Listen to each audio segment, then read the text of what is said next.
Selamat pagi rekan-rekan mahasiswa. Nah, sebagai calon pendidik di era digital ini ya, kalian nanti akan memegang alat-alat yang luar biasa canggih. Tapi pertanyaannya, di mana sih batasnya? Hari ini, kita akan ngobrolin sesuatu yang sangat krusial, yaitu titik temu antara filsafat, etika, dan teknologi pendidikan. Percayalah, diskusi kita hari ini akan sangat membentuk cara Anda mengajar di masa depan. Oke, jadi ini dia peta perjalanan kita untuk hari ini. Ada 5 poin utama. Pertama, kita akan langsung tanyakan, apa sih batas etika teknologi itu? Terus, kita akan mundur sedikit ke intinya, yaitu martabat manusia. Setelah itu, kita coba bangun semacam kompas etika buat kita para pendidik. Nah, yang keempat, kita akan hadapi tantangan zaman sekarang, AI dan data. Dan terakhir, yang paling penting, semua ini akan kembali ke Anda, refleksi Anda sebagai pendidik. Baik, mari kita mulai bagian pertama. Kita akan langsung masuk ke jantung permasalahannya, karena jujur saja, ini bukan cuma soal apa teknologinya, tapi yang lebih penting adalah kenapa dan bagaimana kita sebagai pendidik harus menggunakannya dengan kritis. Nah, ini dia pertanyaan kuncinya, pertanyaan yang akan kita coba jawab bersama. Di mana sih batas etika penggunaan teknologi dalam pendidikan? Di titik mana kita sebagai pendidik harus bilang stop? Kapan sebuah inovasi canggih justru, melanggar prinsip etika kita di kelas? Ini bukan pertanyaan yang gampang dijawab, makanya kita perlu bedah bareng-bareng. Oke, sebelum kita terjun lebih jauh ke aplikasi, algoritma, AI, dan segala macamnya, kita perlu mundur dulu.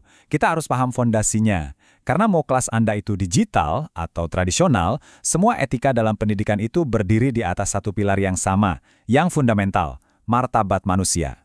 Jadi, apa sih sebenarnya martabat manusia itu? Kalau kita sederhanakan, ini adalah nilai intrinsik, artinya nilai yang melekat pada setiap orang, dari sananya, nggak bisa dikasih, nggak bisa diambil. Nah, setiap mahasiswa, setiap siswa yang masuk ke kelas Anda nanti, baik itu kelas fisik maupun kelas virtual, mereka membawa nilai ini. Dan tugas utama kita sebagai pendidik adalah melindungi nilai itu. Apalagi saat kita berhadapan dengan kekuatan teknologi yang begitu besar. Dari situ, kita sampai pada prinsip yang paling utama. Tolong ingat baik-baik kalimat ini. Teknologi itu harus melayani manusia, bukan sebaliknya. Teknologi itu alat, titik. Kalau sampai teknologi mulai mendikte cara kita mengajar, atau, lebih parah lagi, mengorbankan kesejahteraan siswa hanya demi efisiensi, wah itu tandanya kita sudah salah jalan. Ingat, dia itu pelayan, bukan tuan. Baik, fondasinya sudah kita pegang. Pertanyaan selanjutnya, gimana cara menerapkannya dalam praktik sehari-hari? Nah, di bagian ini, kita akan coba membangun semacam kompas etika untuk para pendidik. Anggap saja ini alat bantu praktis untuk Anda nanti saat harus membuat keputusan-keputusan sulit di kelas digital. Caranya gimana? Kita akan pakai yang namanya pembelajaran reflektif. Prosesnya kelihatannya simpel, tapi sebetulnya sangat kuat. Jadi, pertama, kita akan hadapi studi kasus, dilema yang nyata. Kedua, kita diskusikan bareng-bareng nilai-nilai yang ada di dalamnya. Nah, yang ketiga, ini yang paling penting, Anda tuliskan refleksi pribadi. Ini semacam cara kita melatih otot etika kita, biar makin kuat. Ujung-ujungnya tujuan kita semua ini cuma satu, saya ingin memastikan Anda sebagai calon pendidik nanti bukan cuma jago pakai teknologi, tapi juga peka, bisa melihat apa konsekuensi etis di baliknya. Karena suka atau tidak, Anda harus siap menghadapi era di mana AI mungkin akan jadi rekan kerja Anda di dalam kelas. Nah, sekarang kita masuk ke bagian yang paling menantang, bagian modernnya. Disinilah prinsip-prinsip etika yang tadi kita bahas akan benar-benar diuji. Ya, selamat datang di medan pertempuran baru dunia pendidikan, AI dan data. Coba deh, kita bandingkan sejenak. Dulu ya, zaman saya kuliah, privasi di kelas itu paling soal apa? Jaga nilai ujian teman atau obrolan pribadi. Cukup simpel. Nah sekarang, di kelas digital, privasi itu jadi isu yang raksasa. Kenapa? Karena setiap klik, setiap jawaban yang Anda ketik, setiap detik video yang ditonton oleh mahasiswa, itu semua jadi data.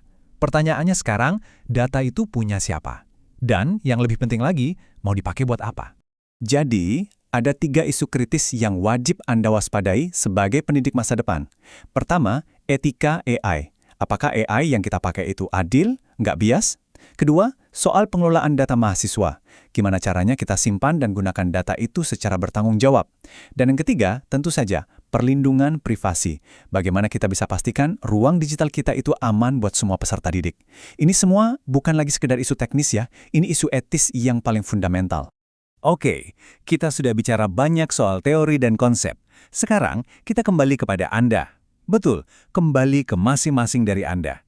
Karena semua konsep tadi, itu nggak ada artinya kalau tidak Anda hayati dan terapkan. Bagian terakhir ini adalah tentang peran dan, ya, tanggung jawab Anda sebagai seorang pendidik. Sekarang, coba ambil waktu sejenak untuk merenung. Setelah kita diskusi soal martabat manusia, soal tantangan AI, apa sih yang berubah dalam benak Anda? Kira-kira bagaimana sikap Anda nanti saat dihadapkan pada pilihan untuk menggunakan sebuah teknologi baru di kelas Anda? Nah, refleksi ini bukan cuma untuk dipikirkannya, Anda akan menuangkannya dalam sebuah tugas, yaitu esai reflektif. Coba anggap ini sebagai kesempatan Anda untuk memetakan isi kepala Anda sendiri. Apa pemikiran Anda, apa keraguan Anda, dan yang terpenting, apa komitmen etis Anda sebagai pendidik di era digital ini. Dan ini penting, perlu saya tekankan. Yang akan saya nilai nanti bukan soal jawaban Anda benar atau salah. Nggak ada itu. Yang paling penting ada dua hal. Pertama, seberapa dalam refleksi Anda. Dan kedua, setinggi apa tingkat kesadaran etis yang Anda tunjukkan. Saya mau lihat proses berpikir Anda. Itu yang paling berharga. Sebagai penutup, saya ingin meninggalkan Anda dengan satu pemikiran ini. Alat itu akan terus berubah. Teknologi akan terus berkembang dengan kecepatan yang mungkin nggak kita bayangkan sekarang. Akan selalu ada aplikasi baru, platform baru, AI yang lebih canggih lagi. Tapi misi inti kita sebagai pendidik itu tetap sama, yaitu untuk memanusiakan manusia, menumbuhkan potensi mereka, dan menjaga martabat setiap siswa. Itu tidak akan pernah berubah. Pertanyaan terakhir dari saya untuk Anda renungkan adalah, siapkah Anda memegang misi abadi itu di tengah gempuran alat-alat yang terus berubah?